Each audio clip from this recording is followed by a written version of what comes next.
Hi future millionaires, it's John here. Welcome to part 1 of this video series about how to get out of debt. By the end of this series, you'll have gone from maybe not knowing exactly how much debt you have, not knowing which of your debts are increasing fastest, and not knowing which of your debts you should be focusing on paying down first, to knowing exactly where all of your money goes each month, knowing ways that you can cut down on spending so that you have more money left over at the end of each month to pay down those debts, and finally, some realistic, doable ways that you can earn more money each month so that you have even more money to pay down your debts even faster. My aim in this series is to give you the knowledge that you need to become debt-free as fast as possible, using examples from my real financial situation of being in debt, and all the things that I'll be teaching you about, I'll be using my real debt numbers as the examples. Just to be clear, I'm not perfect, I'm not debt-free, but I am making progress towards becoming debt-free. And as always, this is not financial advice, for entertainment purposes only. Okay, let's get started. So the first step towards becoming debt-free is smashing the like button.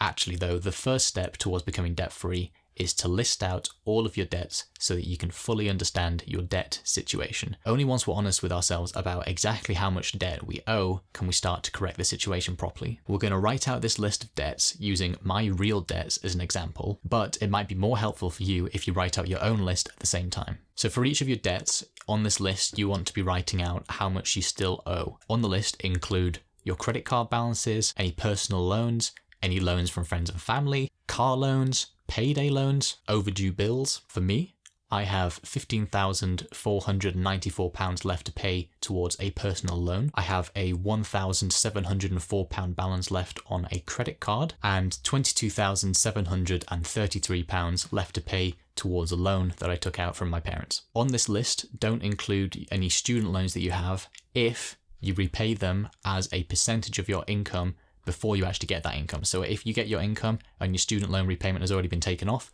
don't include that on this list of debts. Also don't include mortgages on this list of debts, because mortgages are usually good debt, because by having houses, whether that's your personal home or any rental properties, you'll usually be making more money overall, even by having the debt. So you don't want to prioritize paying those down. Next, you want to write out the annual interest rates for each of the debts on your list. So for my list, it's 6% for the personal loan, 0% for the credit card because it's interest free for 2 years, and also 0%, very thankfully and very luckily, 0% on the loan from my family, from my parents. Now that we've got our debts listed out like this, it's much easier to see which debts are costing us more in interest. For me, you can see that I should be putting as much money as possible into paying down my personal loan and just paying the minimum payments on the other 2 loans, because if I just left the personal loan, that 6% interest would just keep adding money onto that balance each month.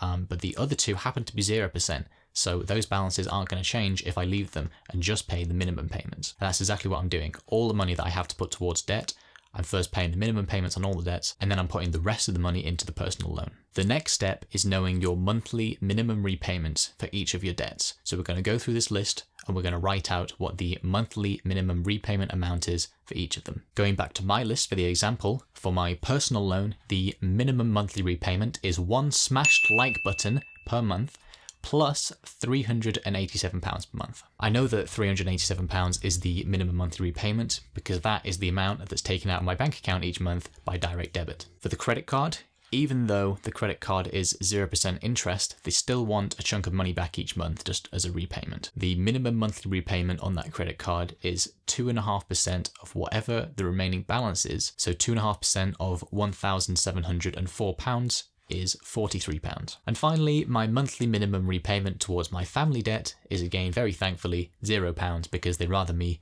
put my money into paying down my other debts first. If you're not sure what your minimum monthly payment is going to be for any of the debts that you've got on your list, if it's a credit card, you can usually check on the app or website of the credit card and it will just tell you your monthly minimum payment. Failing that, and for any of the other types of debt, you can just basically call up the lender and then ask them what's my monthly minimum repayment and they'll explain it to you. So now that we've added this extra bit of information to our list of debts, we can figure out what our total monthly minimum repayment is. For me, that's the £387 plus the £43 plus the £0 is £430. That's the total amount of money that I have to pay out each month to my debts, no matter what. You must always pay the monthly minimum payment towards each and every one of your debts every month, no matter what. If one month you can't make one of the payments, or you happen to miss it, or you just forget, it's going to be terrible, because you're going to get this big red sticker on your credit report that says missed payment.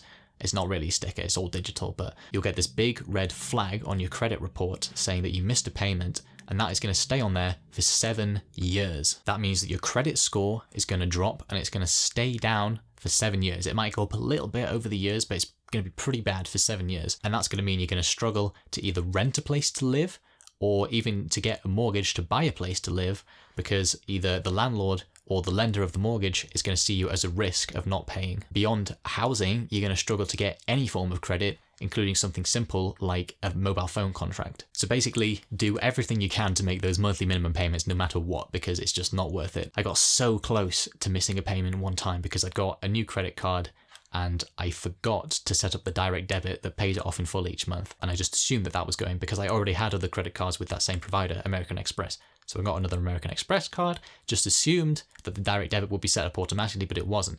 And then 2 months after I got it, I was told, well, you're a month late on making that payment. I was like, oh, but luckily I managed to get that overturned, just because I explained that I accidentally didn't set up the direct debit. If your total monthly minimum repayment is just too high and you're struggling to keep on top of it, keep watching this video series on how to get out of debt, because in part 5, I'm going to be telling you how you might be able to consolidate all of your debts into one big new loan that pays off all the other loans and that has a lower overall average interest rate. Your monthly minimum repayment will be lower as well. No matter how bad you feel that your debt situation is, just take comfort in knowing that this right now is as bad as it's ever going to get, providing you make a change now. All you have to do is make sure that you've turned the colour of that like button blue if you haven't already. And then move on to part 2 of this series. I've left a link down in the description to the playlist where you can just look at all the videos if you want to follow along. In the next video, I'll be showing you how to figure out exactly where all of your money goes each month, if at the moment you're just not really sure and there's sort of a phantom drain and you just don't know where all your money's going.